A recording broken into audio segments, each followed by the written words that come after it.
পাকিস্তানকে শিক্ষা দেওয়ার জন্য দেশ তৈরি ছিল, মাঝপথে যুদ্ধ বন্ধ হয়েছে। আজাদ কাশ্মীর আজ না হয় কাল আমাদের দখলে আসবেই। বড় বড় দেশ চাইবে না যুদ্ধ হোক। যুদ্ধে ইউরোপ আমেরিকা আর্থিকভাবে ধাক্কা খেয়েছে। ভারতের মতো দায়িত্বশীল দেশ অনেক কিছু বিবেচনা করে এগোচ্ছে। প্রতিক্রিয়া বিজেপি নেতা দিলীপ ঘোষের। নিঃসন্দেহে সারা ভারতবর্ষে যে ধরনের একটা উন্মাদনা তৈরি হয়েছিল আর পাকিস্তানকে যোগ্য শিক্ষা দেওয়ার জন্য সবাই চাইছিল, সরকার সেভাবে স্টেপও নিয়েছিল। তো মাঝ রাস্তায় যুদ্ধ বন্ধ হয়েছে। কেন হয়েছে, কি হয়েছে, সরকার নিশ্চয়ই সেটা বলবে, পরিস্থিতি জনগণের সামনে তুলে ধরবে।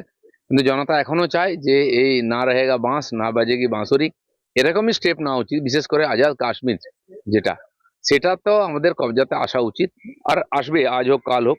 বিভিন্ন পরিস্থিতির মধ্যে দিয়ে যুদ্ধ শুরু হয়েছে বা দুনিয়া এগোচ্ছে, আর্থিক মন্দা চলছে সব জায়গায় ইত্যাদি। সেজন্য বড় বড় দেশ চাইবে না যুদ্ধ হোক, কারণ দু তিনটা যুদ্ধতে দেখা গেছে বিশ্ব অর্থনীতি, তার মধ্যে ইউরোপ আমেরিকা খুব ধাক্কা খেয়েছে। তো ভারতের মতো একটা বড় রেসপন্সিবল দেশ, তারাও নিশ্চয়ই চিন্তা ভাবনা করে এগোচ্ছে। তো সেই সব মিলিয়ে আজকের মিটিং একটা গুরুত্বপূর্ণ বিষয়। নিঃসন্দেহে সারা ভারত। আজাদ কাশ্মীর আজ না হয় কাল আমাদের দখলে আসবেই। ভারতবর্ষ দায়িত্বশীল একটি দেশ এবং সেখান থেকে দাঁড়িয়ে বিশ্বের বিভিন্ন দেশের আর্থিক ধাক্কা, তাই তারাও চাইছে যুদ্ধ না হোক, কিন্তু আজাদ কাশ্মীর আমাদের দখলে আসবেই।